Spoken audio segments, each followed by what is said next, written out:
は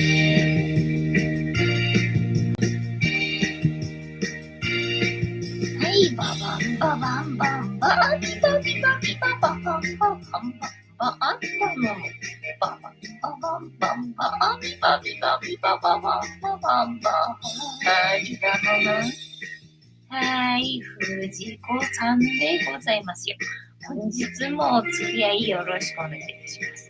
この番組はお休み前の約1時間、10時5分ぐらいから11時ぐらいまでの間、皆様と楽しい時間を共有して、いい夢見れるライブを目指しておりますので、皆様積極的に参加してくださいませ。で、番組の前半はこのようににゃんこにカリカリと鰹節を用意しておりますので、猫の姿がそこそこ楽しめると思いますので、猫目的で参加される方は、ぜひ番組の冒頭にスマホを握りしめ、パソコンの画面にかぶりつき、息も止めて瞬きもせず、ご視聴いただくことをお勧めしておりますよ。そしてそのままくたばらないようにご注意くださいませ。ちゃんとチャンネル登録とグッドボタンを押して、スパッチャを投げてからくたばるようにしてくださいね。で、今画面に収まっておりますのが、白茶のゆりさん、白黒のくーたくん、三毛猫のたまちゃん、チャトラのまさるくん、画面に収まっておりませんが、グレーのぐーちゃんと、我が家には全部で5匹のかわいい猫ちゃんがおりますよ。で、5匹のかわいい猫ちゃんがいる生活ってどんな感じなのかなっていうのをちょっと楽しんでいただけたらいいんじゃないのかなと思いますよ。ねえ、猫のことをもうちょっと詳しく知りたいなと思われる方は、概要欄のところに猫紹介してありますので、そちらを読んでいただけたらいいんじゃないのかなと思いますよ。で、同じく概要欄のところに Amazon のウィッシュリストのリンクが貼ってありますので、そちらからシーバーをポチッとご購入いただければ、我が家に届く便利なシステムとなっておりますので、にゃんこにシーバーあげようかなと思われる方は、そんな便利なシステムをご利用いただくことをお勧めしております。はい、たむちゃんが一生懸命食べててかわいいにゃ。ピヨンさん、二重人格だかわかんないけど変な人だらけよ世の中。そうね。まあゾンビがこれからもね、増えていきますのでご覚悟くださいって感じな。はいが 100% だ。はい、100%ってどういうことよな。はい。で、1日1個。猫に関してのお話もしませんので、ちょっと、これから皆様と一緒に乾杯しようと思いますので、お付き合いよろしくお願いいたします。で、乾杯の時に、ジャスティスって言います。で、なんでジャスティスって言うかっていうと、後ろにいるうさ耳をつけていて、左腕が取れている黒い観音様がこの番組のチーママでございまして、名前をたけしと言いますよ。で、たけしの言葉で、乾杯のことをジャスティスって言いますので、一緒に言っていただけると嬉しいです。はい、では行きますよ。せーの。ジャスティス。猫いなくなっちゃったから、たけし、ジャスティス。今日も塩が入っていない氷の入った冷たい水でございますよ。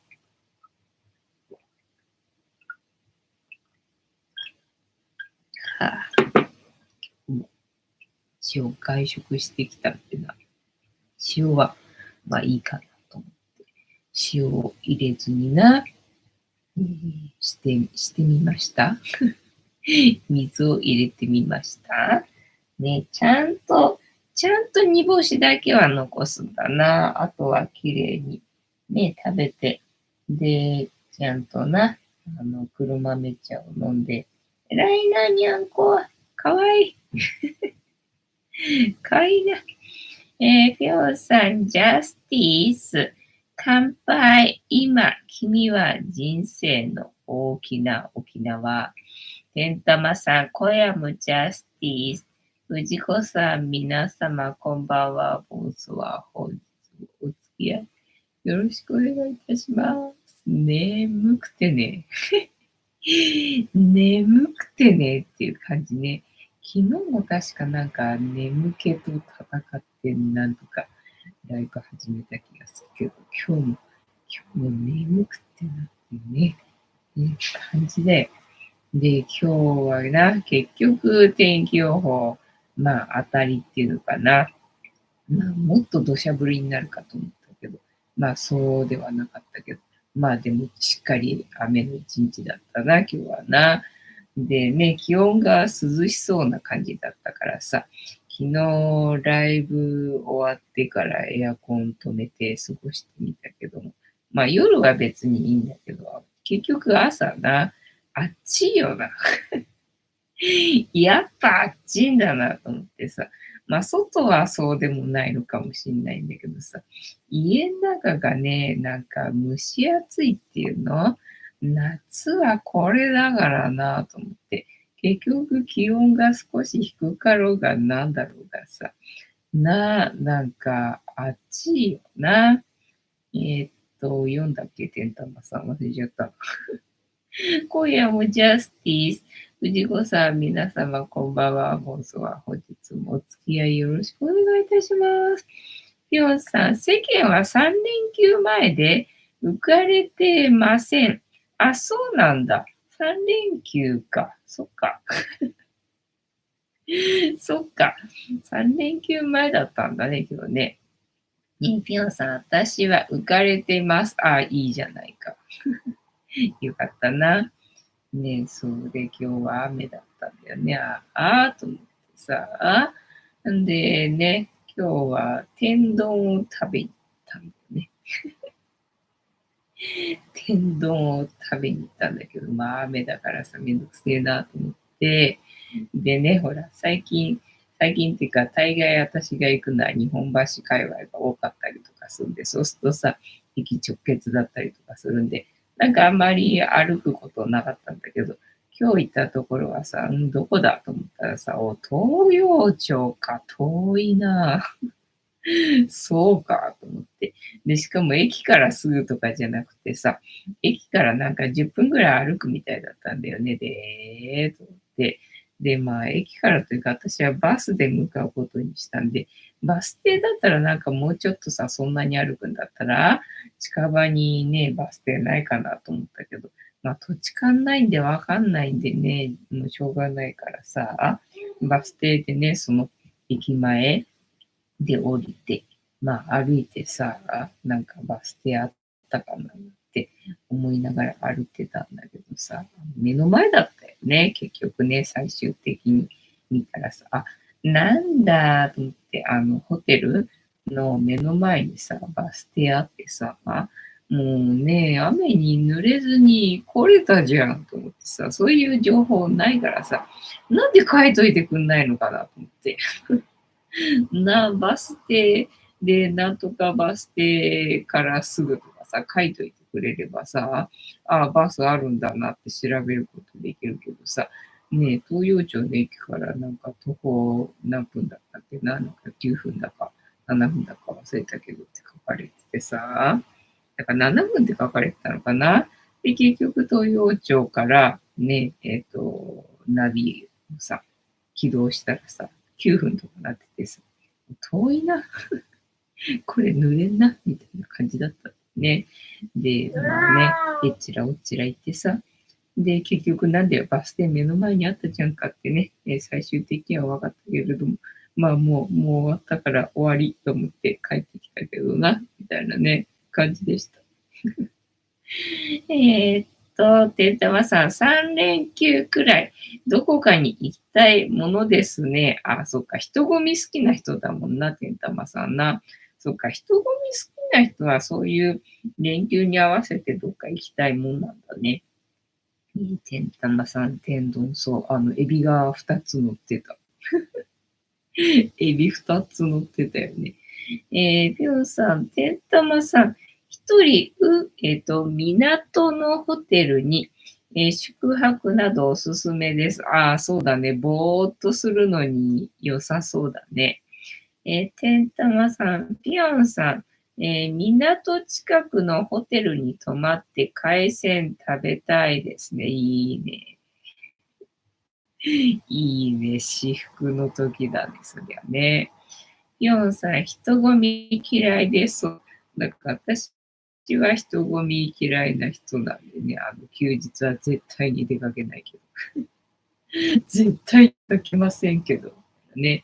で、千客万来に行ったね、組まれてる工程がさ、まあ土日しかなくだったら渋々行くけど、みたいな、そういう感じよね。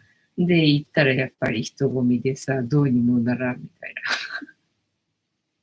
ことになってっからよ、みたいなね、感じ。そうで、今日はさ、全然お客さんいなかったんだよね。あ、そうなのかと思ってさ。なんか今までね、結構、もっと人いないかなと思いきや、割と人いてさ、あ、なんかね、結構人いるな、人気のお店なんだな、なんていうふうに思ってたからさ、なんかそんな感じで人を見てが人いるのかなと思ったわけよね。最近ほら、外食してるとさ、外国人ばっかりいるじゃんか。外国人ばっかりいるから、きっとな、金持ちの外国人かなんかがね、なんか食事してんだろうな、なんてイメージで言ったら、誰もいなくて、そうか、と思って。まあ、天気悪かったからね。天気悪いから人いないっていうのもまああるかもしれないけどさ、ホテルのレストランだからさ、なんかインバウンドの人が、で、和食だからさ、いるんだろうな、なんて思いきや、全然いなくて、で、そのさ、ウェイターの人っていうのかな、なんかずーっと見てんだよね。他に。他にお客さんいないからさ、ずーっと私が食べ終わるの見てるんですよ。なんかもうね、集中できない。集中できないよと思ってさ、なんかちょっとは席外してくんないかなって思ったんだけど、まあ、ホテルの人もやることないんだろうからね、もうずーっと見てたよねっていうね、感じだった。で、最初は量少ないかなと思ったんだよね。天丼だけどさ、まあ、お上品な感じなんでね、なんか量少ないかもしれないと思って、この前、滋賀県のアンテナショップのレストランに行ったんだけど、その時にさ、ちょっと量が少なかったんでね、足りねえなっていう感じだったんで、もしかしてそれパターンかなと思ったんだけど、でやっぱりね、揚げ物なんでね、その滋賀県のあれは、なんだっけな、すき焼き、重だったかな。なんかそんな感じだったんだよね。で、揚げ物ではないので、なんか足りねえなっていう感じだったんだけど、今日はさすがにね、揚げ物だったんでね、最後のエビフライじゃないか、エビ天1本分ぐらいのところから、ちょっとお腹いっぱいになってきたんでね、あ、今日はさすがにお腹いっぱいかもしれないって思ったんだけれども、結局さっきお腹が空いてるなっていうか、今日そうだ、朝っぱらからさ、朝っぱらからさ、今日コーヒーのお供がなかったわけよね。で、作る材料もなかったんで、どうしようかなと思ってて。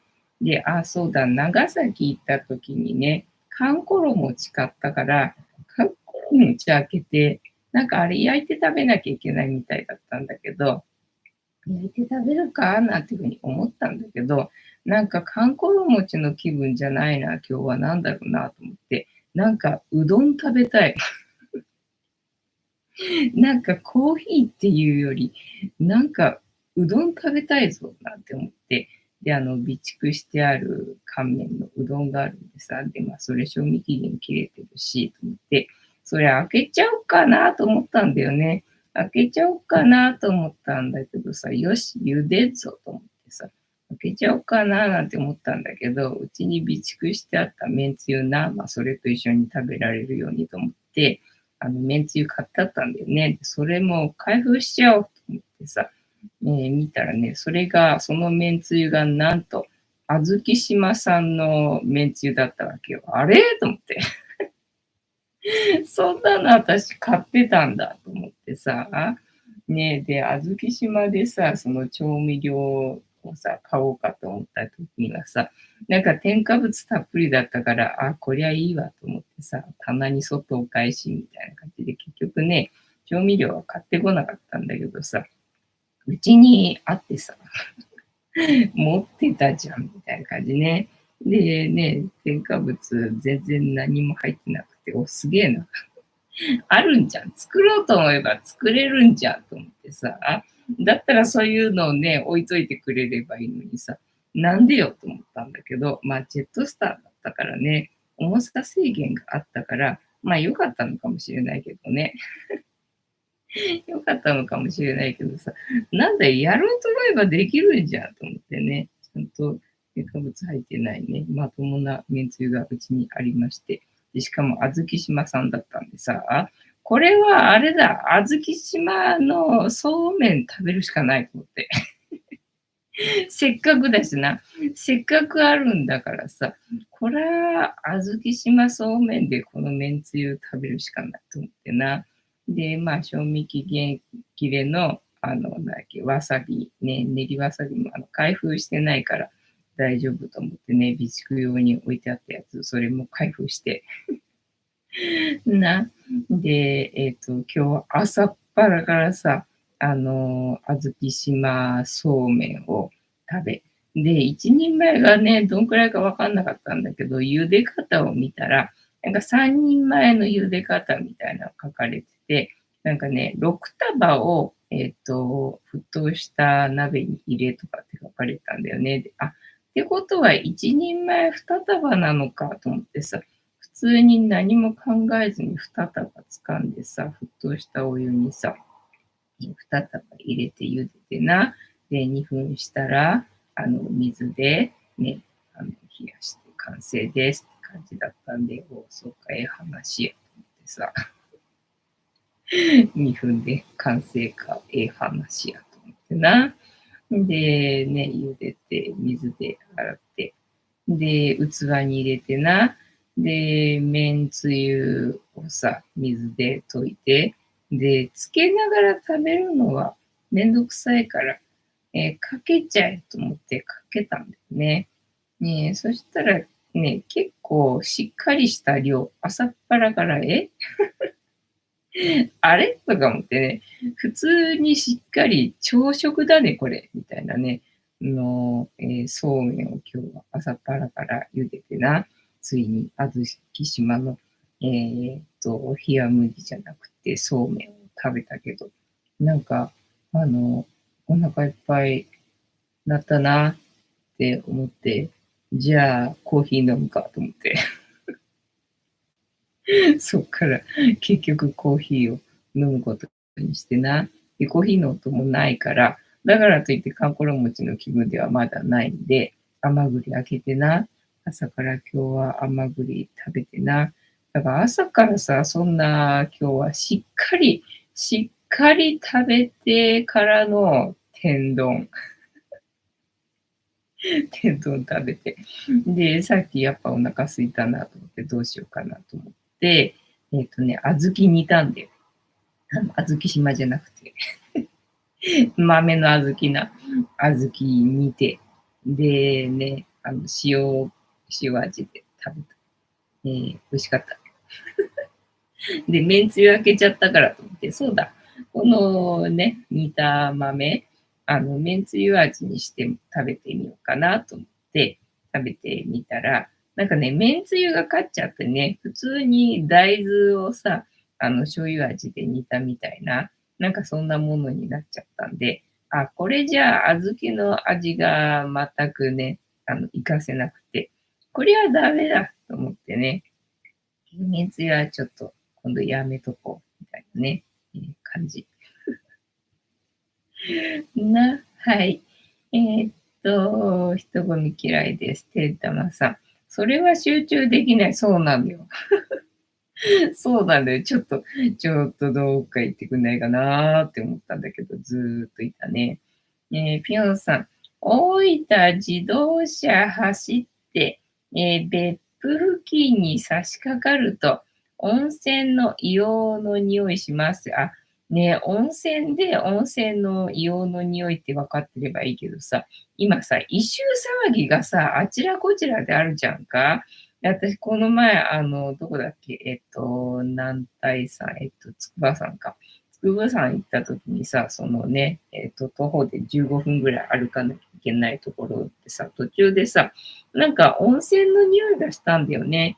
で、どうやら日帰り温泉の施設があるみたいだったから、なんかこの辺りにあんのかななんて思ってさ、何も知らないからさ、その時はワクワクしてたんだけど、温泉入ってる時間あるかな、どこにあるのかななんて思って歩いてたんだけど、なんか最近さ、硫黄じゃない、異臭騒ぎがね、なんかあちらこちらであって、で、富士山でもね、なんか死んじゃったんだっけどうだったんだっけ忘れたけど、いたじゃんか。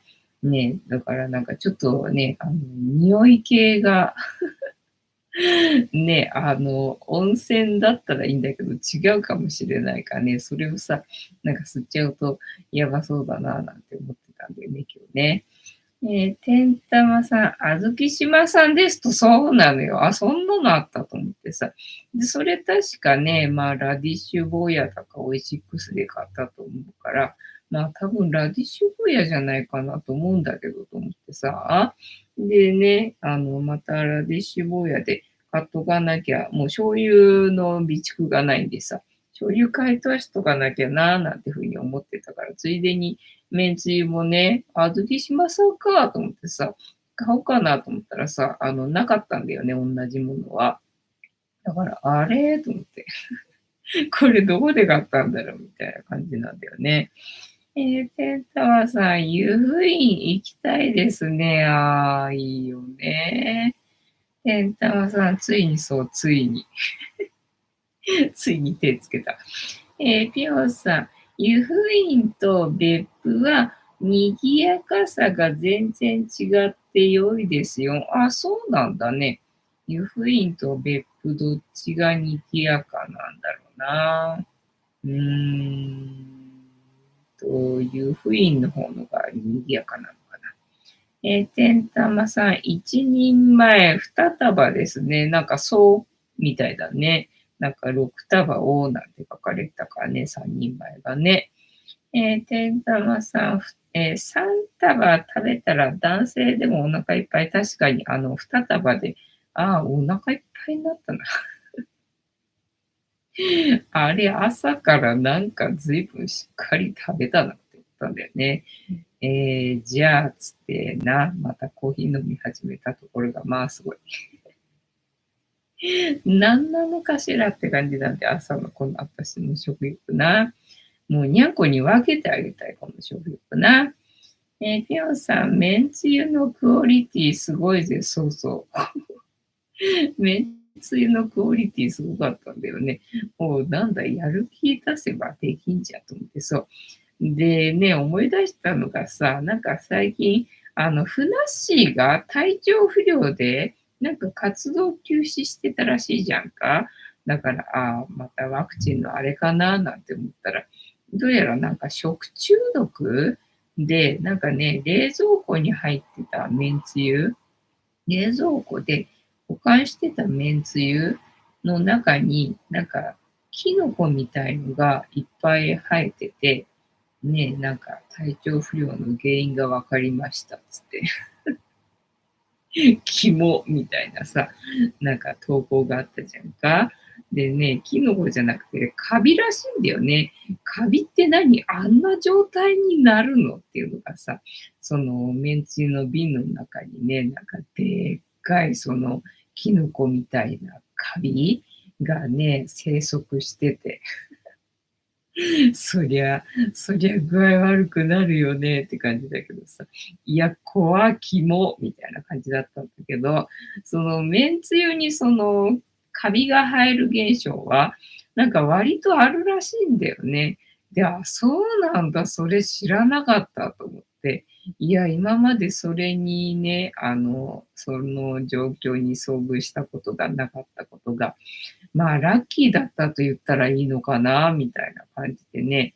だって多分一般のめんつゆの場合はさ、まあ保存料とかいろいろ入ってるんだろうから、まあ、その状態でよ。で、冷蔵庫で保管してるのにさ、そんなでっかいキノコみたいなカビが生える状況がね、割とあるっていうのがさ、まあびっくりでさ、ねえ、で、私が使ってんのなんかさ、まあ無添加とかオーガニックとかそんなんだから保存料入ってないじゃんか。だからまあできるだけ早く目に使わなきゃなっていうふうに意識はしてるけど、意識はしてっけどさ、結構な、なんか、日付経ってたりとかするからさ、それ考えると、その現象にね、なんか、なったことがなかったので、よかったなんて、なんかもうゾッとしたね、その投稿を見たときね。うーんと、一人前2束、そうそう、3束食べたらね、お腹いっぱいになると思うよね。ぴょんさん、めんつゆのクオリティすごい。そっか、そこまで言うんだ。てんたまさん、薬味に生姜を添えると、生姜か、より美味しくいただけますよ。じゃあ、生姜は買ってきてすった方がいいかね。ぴよんさん、天丼ってカツ丼と違って、ご飯とのセパレート感あるよね。カツ丼は卵いや、カツ丼、卵で閉じてるようなカツ丼って違ったっけ？カツが乗ってるんだったっけ？カツが乗ってんだったら天丼と一緒だよな。あれだよね、卵とじにしてるのがかかってんだよね、カツ丼ってね。確かにね、その卵と、ご飯が一体化してる部分が天丼の場合ないから、そうだな。天玉さん、別府の温泉にも行きたいですね。そう。いとこがさ、別府っていう名字だったわけよ。で、別府って名字がやっぱりね、珍しいんで、すぐに覚えられちゃうんでね。で、まあ、その別府さんって人と離婚したのはね、だいぶ昔なわけ。だいぶ昔なんだけど、まあ別府の姓をなんかね、名乗ってたんだよね。で、ずっと別府さんでいたんだけど、なんかね、最近ね、旧姓に戻したらしいんだよね。へえと思って。なんで今更とか思ったんだけど、なんかね、別府だとやっぱりすぐに名前覚えられちゃうからっていう理由で、なんかね、旧姓のね、小林に戻ったんだって、へーっていうね、話が最近ありました。てんたまさん、トラさんがウィーンと勘違いした湯布院。そうなの？そうなんだ。私、そういえばトラさんって一個も見たことないな。てんたまさん、チューブの生姜でも美味しいですよ。まあね、そうなんだけどさ、ね、添加物がないの探す方のがめんどくさいんで、だったらね、買ってきて吸った方のがね、まあ平和かな、簡単かな、みたいなとこね。カニタさん、ジャスティス、3連休は仕事です。そうなんだね。てんたまさん、北別府さんなら、広島カープにいましたよね。そうなんだね。てんたまさん、カニタンさん、それはお疲れ様です。そういえば、その、名字が3文字、北別府みたいに、なんか3文字の名字が多いのが、九州じゃなかったっけか？なんかね、そんな話があった気がするんだけど、ね、だから、まあ、別府は3文字じゃないけどさ、だから九州出身の人の名前なのかななんて、なんかうっすら思ってたんだけどね。なんかほら、子供の時だったから、その別府さんって多分会ったことあるんだろうとは思うんだけど、記憶にないわけよ。記憶にないからね。だからどこ出身の人なんてさ、そんなのさ、子供の時はさ、全くもって興味がないからさ、聞いたこともなかったんでな。なんか今、ふと思いました。ねえ、てんたまさん、カニタンさん、それはお疲れ様です。まあね、休日に仕事をした方のが、平日の方のが、まあ私の感覚を押し付けて申し訳ないけど、撮影するにしても、どっか出かけるにしてもね、人が空いてていいんじゃないのかなと思うんだけどな。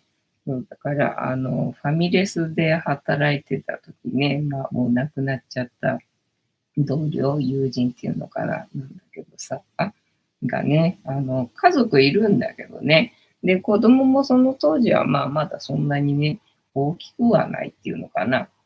まあ、小学生ぐらいかなっていう感じなんだけど、だから大概の人はほら、休日はね、子供が家にいるから、旦那は子供が家にいるから、仕事はできないよっていうことでさ、主婦の人はまあ平日で土日は仕事できないっていうのでも、まあね、許される感じの契約だったわけよね。で、主婦の人以外は土日はどっちかは絶対出なきゃダメみたいな契約内容だったんだよね。だから私なんかは土日は出勤して、で、平日のランチと、みたいなね、平日休みみたいな感じでさ、働いてたんだけどさ、それでね、平日働いてたからさ、そのランチのおばちゃんたちと一緒に働いてたんだけどさ、ね、一人、休日でも一人というか二人かぐらいいたかな。なんかね、休日でも積極的に、シフトに入れてる人がいて、だからなんか頼まれてんのかなって私は最初は思ってたんだけど、自分から積極的に休日ね、入れてほしいって、交渉してたらしくてさ、なんか行くといるんでさ、で、安心するわけよ。土日って全然、顔合わせてない人とさ、働くことが多いっていうのかな。だから、夜の時間帯の人、学生たちが働いてるんでさ、学生たちとは普段あんまり顔合わせてないんで、そういう人たちと仕事することになるんで、なんかちょっとね、アウェーな感じがあったんだけどさ、その知ってるおばちゃんがいるとさ、まあ安心するんでね、まあ私的には嬉しかったんだけど、なんでかなと思ったらさ、な、あの、平日はじゃなくて、まあ休日は家に家族がいるから、うざいって、うざいっていう理由でな、働いてる人いたなっていう感じよ。はい。どこだったっけ。天玉さん、北別府は鹿児島出身でした。ね、なんか3文字の名字の人が、なんか九州に集中してるみたいな、なんかトリビアかなんかがあった気がするんだけどな。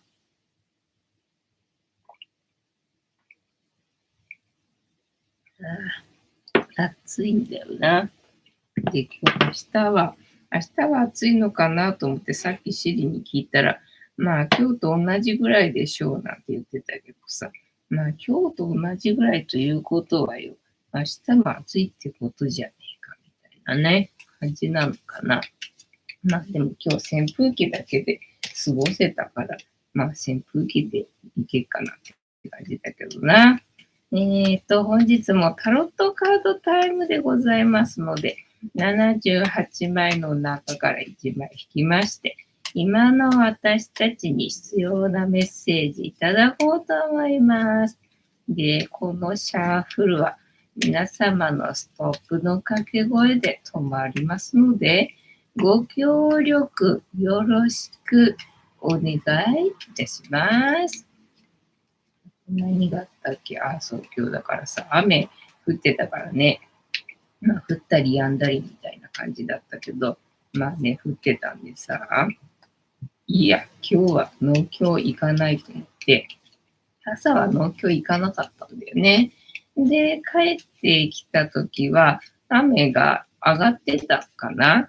で、農協は5時までなんだけど、なんか4時半ぐらいだったんだよね。で、まだ農協やってっかと思って農協行ってきて、でね、今日はじゃがいもがね、3個ぐらいで100円のやつだったんで、まあ、いいかなと思って。で、ちっちゃいのも入ってる感じだけど、5個入りぐらいのがあったんで、なんとなくお得感っていうので、それ買ってきたかな、みたいなね。あとね、最近なんか、ささげなのかな名前が書かれてないからなんだかわかんないんだけど、インゲン豆の長いやつ、やたら長いやつ。あれ、ささげなのかなって思うんだけどさ、なんかそれがあってな、ただ100円だったら試しに買ってみようかなっていう気もするんだけどさ、150円だったかなっていう感じなんだよね。大概150円なんで。で、ちょっと大きいと200円みたいな感じなんでさ、150円にしてはちょっとなぁと思って買ってないんだけど、最近そのやったら長いインゲン豆が売られてるなぁっていう感じだな。あとは、なんかあった気がしたけど、まあ最近トマトが多いのかな。トマト多いんだけどね、200円とかだからさ、200円だとなぁみたいなね。てんたまさん。来週には梅雨明けしそうですね。来週、まあ、初っ端じゃなかった気がするけど、どうだったっけ。なんかまだしばらくぐずぐずしてる感じだったよね。だから、週中あたりぐらいから明けそうな感じなのかね。まあね、もう天気予報が1点、2点、3点、4点するからな。まあわかんないけどね。そうだね。でもまあ、来週、梅雨明けはまあ普通な感じするよね。まあでも梅雨明けしたら梅雨明けしたでまた暑いんだろうけどさ。はい。てんたまさん。パインデリアストップ。パインな気分なのか、今日は。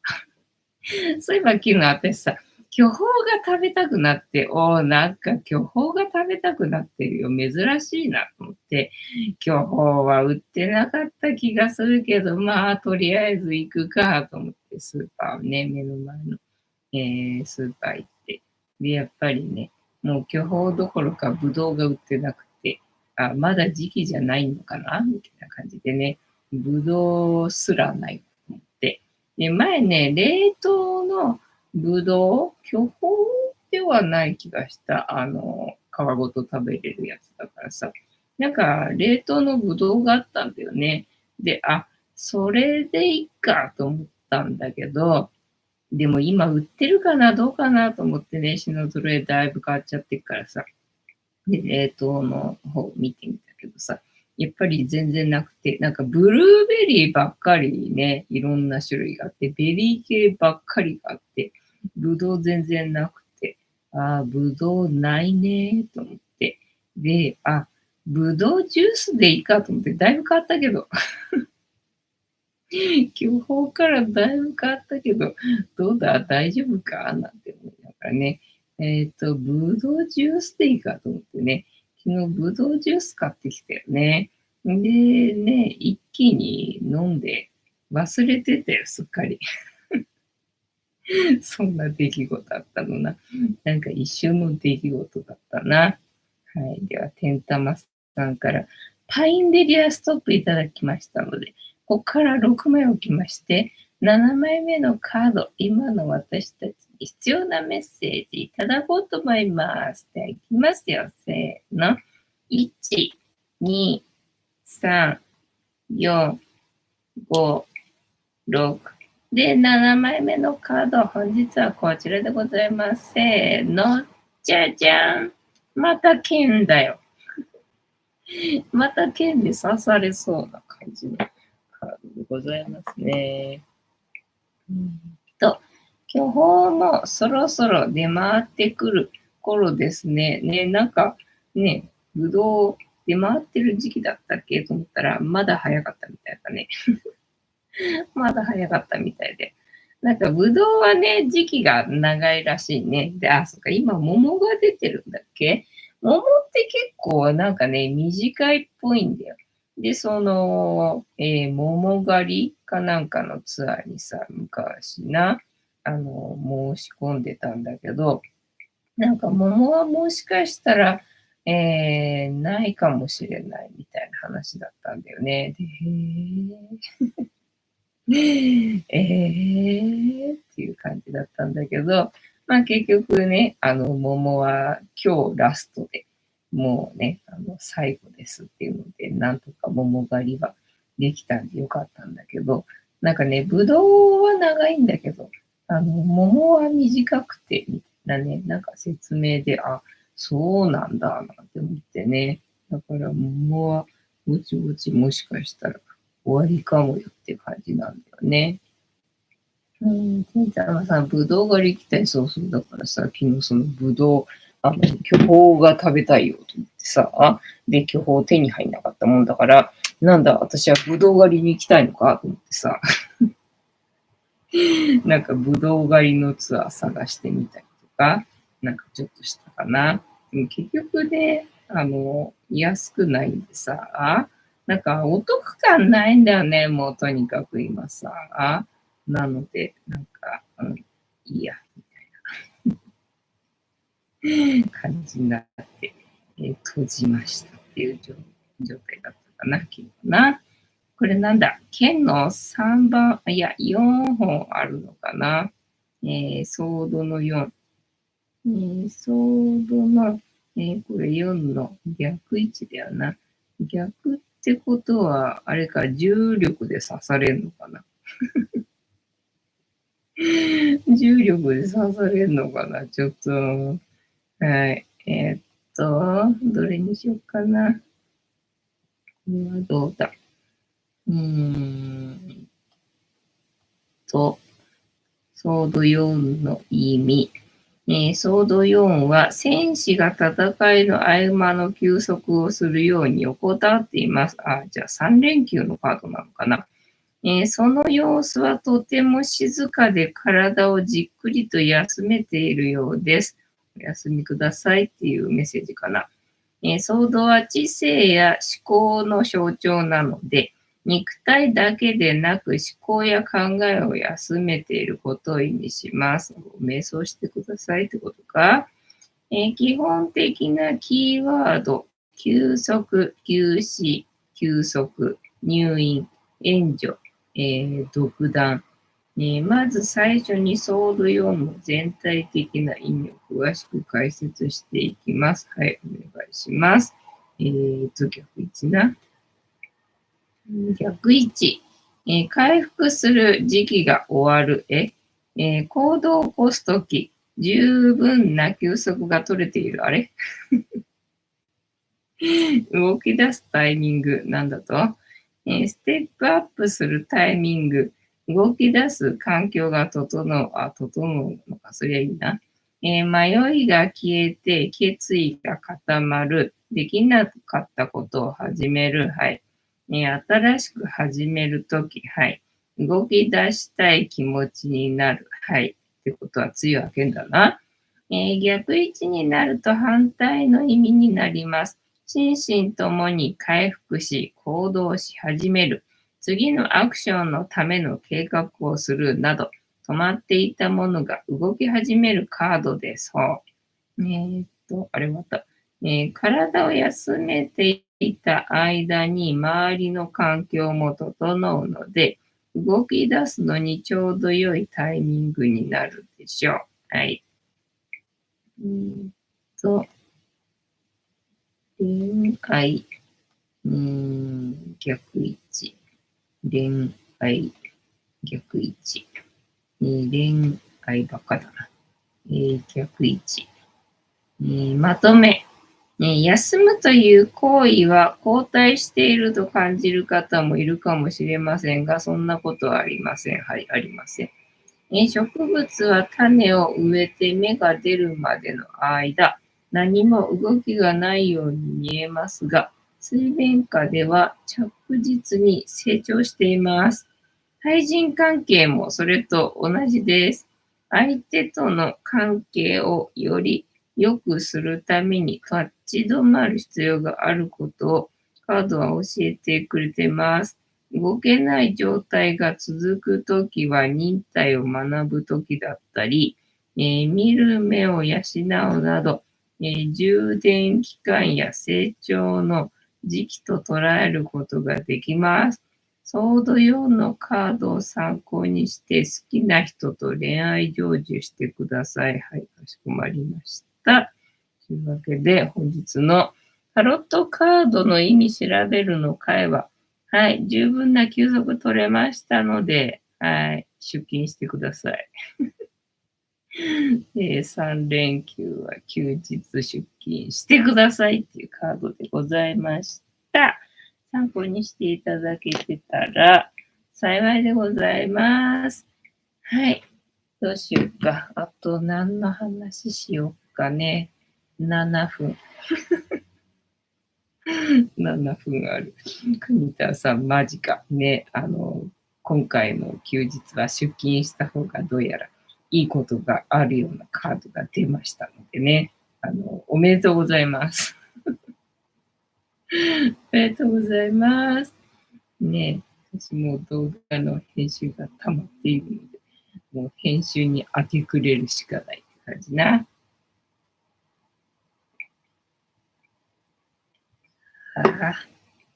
暑い。つい無意識で暑いとか言ってしまったな。あと何の話があったかな。ペンタマさん、おめでとうございます。ね、おめでとうございます。いい時に仕事でよかったじゃないですかね。ピョンさん、休日に出勤したとて何が残るの？平日に休日が取れるっていうことじゃないのかい？と、ヤフージャパン。九州、四国に活発な雨雲、災害警戒、角川、悪質な情報拡散、松山城の、乗算で、なぜ土砂崩れ、土砂崩れが流行ってるのか。定額減税、二重取り、理解求める。いや、理解できません。自由話題ジーンズ全店での発売延期。そうなんだ。6720万円で購入の検証造品。なんだ、贋作市民プールに針金やめて、営業休止なんてことで。清水、読めないが休止誰、はい。読んだところでわからないよな。土砂崩れが流行ってるのか。売買伝がボケちゃってるのかい？はい。で、3兆円為替介入。夏のボーナス大手は平均98万いいな。松屋16日から、深夜料金導入。深夜料金ってついてなかったんだっけ？松屋はついてなかったってこと？なんか昔、どこだっけ？吉野家。吉野家夜中に行ったら、なんか安くなかった気がしたけど、気のせいかな。なんか深夜料金ついてたんじゃなかったかなと思うんだけどね。花丸と丸亀。なぜ明暗？なんだ、花丸が、負けてんのか？日本のアイス高くても海外で人気。そうなの？日本のアイスって高いのかい？海外でも人気、訪日客が帰国後も買い求める。輸送費などコスト上乗せ、現地では高級アイス。輸送費でお金が高くなってるってこと？アイスクリームかき氷が美味しい夏の定番スイーツ、訪日にも人気が高い。記事全文。静岡、スーパーのアイス売り場、暑いからってこと？かき氷が人気ってこと？何が人気なんだろうな。気温が高すぎる。濃いクリーム系のアイスが敬遠されか。氷菓子が売れる。室内で過ごす。夏場でもクリーム系が売れる。そうだろう。だからチョコアイス撤廃しないでほしいんだよね、夏ね。こうした動きを受け、森永は、はい、クリーム系に注力している。だからチョコ系をね、出してくれ。どこだアジアを中心に海外でも、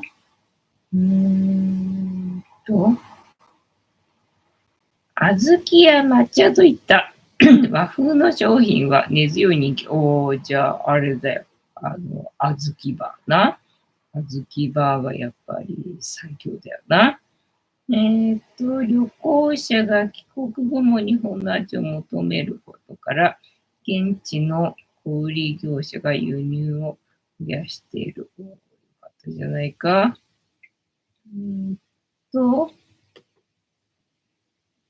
おめでとうございます。玉さん、牛丼屋で深夜料金取るようになるなんて。やっぱりあれか、牛丼屋では深夜料金取ってなかったんだっけ？なんかほら、私ファミレスの深夜で働いてたからさ、深夜は深夜料金取るんだよね。だからそっかと思って、深夜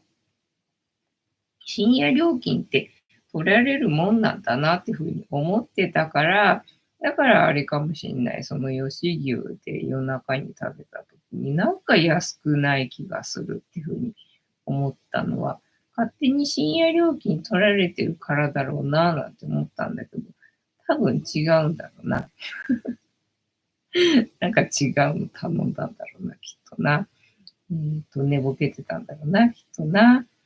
で、そう、今のなんだっけ、海外でね、日本のアイスが人気っていう話だったけど、なんかこの前、ショート動画を見たんだよね。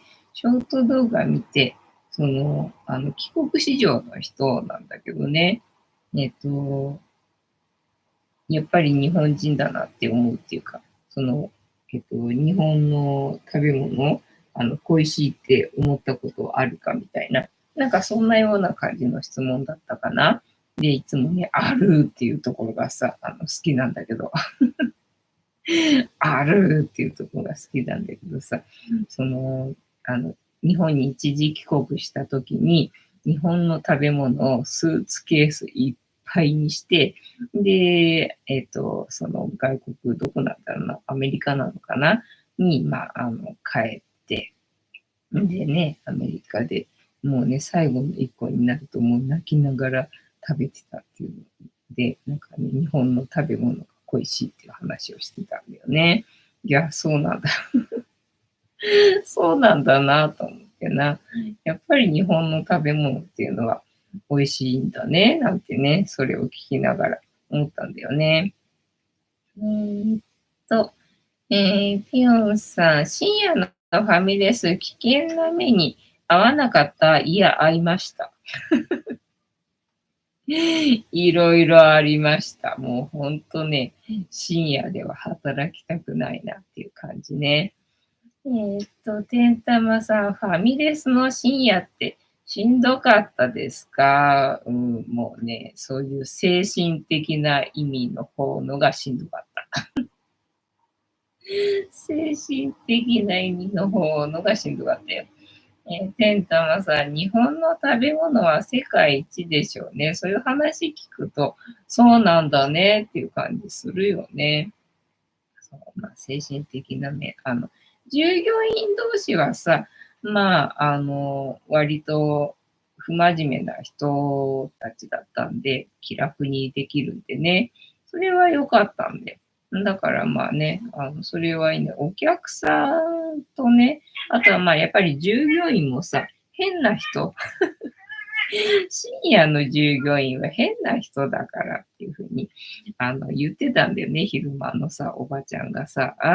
で、そうなのなんて思ってたんだけど、で、まあ大体私はそのファミレスでは全時間帯働いてたから、朝も深夜もランチも全部働いてたんでさ。でね、夜は変な人が働いてるからね、みたいな話をしててさ、そうなのかなんて思ってたんだけど、まあ多少変なところも、まああったよね。まあでも自分にそんな害があるわけじゃなかったから別にいいんだけどって感じなんだけど、まあ要は新興宗教にどっぷりハマってる人たちだったんだよね、その従業員の人たちがね。なんかそういう意味で、変なっていうことだったみたいなんだけど、別になんか嫌なことされるわけじゃなかったからね、よかったんだけど、まあ夜来るお客さんはさ、変なお客さんが多いんで、それがちょっとしんどかったよ。てんたまさん、にオペですか？この時は4、5人はいたかな。で、まあ、中がね、料理作る人の方のが2、3人だったんじゃないのかなって感じだけどね。ピョンさん、精神的に鍛え上げられた藤子さん。テンタマさん、ファミレス自体のお話をもっと聞きたかったですね。そうだったのね。じゃあ次回また、リクエストしていただければって感じでしょうかね。というわけで、本日も竹縄ではございますが、いいお時間になってまいりましたので、そろそろお開きにさせていただきまして、調子が良ければ11時ぐらいまで毎日のようにやっておりますので、お時間合うときはお付き合いいただけると嬉しいです。で、私の人生の目的は、私の笑顔で私とみんなを幸せにすることですので、チャンネル登録がまだの方は、チャンネル登録とグッドボタンを押して、スパチャを投げといていただけると、私が笑顔になりますので、よろしくお願いいたします。あと、ご無理でなければ、お友達へのシェアもよろしくお願いいたします。そうか、メンチ開けちゃったからな。メンチ開けちゃったから、今後、なんかね、そうめん毎日食べそうな勢いなので、8月の25日までね、残ってないかもしれない。やばい。というわけで、本日も、お付き合いありがとうございました。次回も見てくれるかな？はーい。いいと思う。じゃんけんぽい。はい。ではでは、いい夢見てね。おやすみなさい。バイなら。